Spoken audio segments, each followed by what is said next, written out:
showers for 4th of July. I think I'll take the day off tomorrow. Go out on the boat. Think about it. Well, you don't care about any of this. Why should I care? Why should I blow myself through a roof here? And wake up one day. Would they find me one day in the bed with a blown artery from this? What am I doing this for? No one. It doesn't have any effect. We have the biggest fraud in the history of America, in the history of American politics.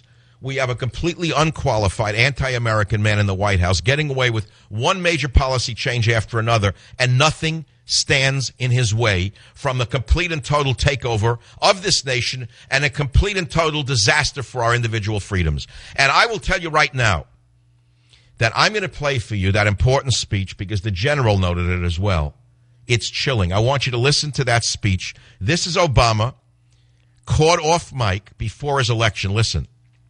We cannot continue to rely only on our military in order to achieve the national security objectives that we've set. We've got to have a civilian national security force that's just as powerful, just as strong, just as well-funded. He's a fascist. He's a smiling fascist. A civilian national security force as just as strong and just as powerful as the military. This is what Hitler did with the SA. This is what every dictator does who comes to power who distrusts the military, because within the military ranks there are true patriots that are not loyal to him. This is why Hitler created the Adolf Hitler Brigade within the SS, which was the most loyal group of bodyguards that he had, because he handpicked every one of them. Is this what you want for America? Will that jerk from Cincinnati call me up and say it's a good thing to have a civilian national security force because it's not filled with a bunch of white crackers? It's filled with Black Panthers who we can trust? Is that what's coming next? You know, as I stand here, that liberals will say that's a good thing, a civilian national security force. You know that these locksteppers, no matter what Obama does, if he built internment camps, they would say it's a good thing. There's nothing he can do that they would say is wrong. Virtually nothing this man could do that they would disagree with. They are brainwashed fascists. They are dangerous. And there's only a very thin line that stands between them and the total annihilation of this nation.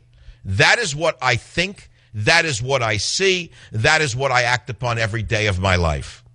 So now I've established what I think, what I see, what I say, and that's my July 4th message to you.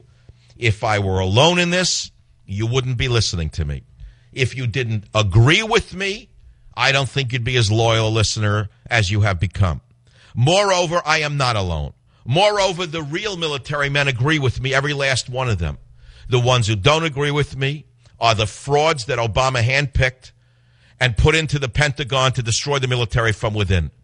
The very same people who are now downsizing the military and twisting the military into a social experiment from which it may never recover.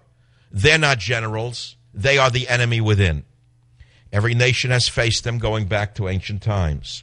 We ourselves are going through a very strange time where we have a naked Marxist in the White House, in plain sight, enacting one Marxist policy after another with almost no opposition to speak of.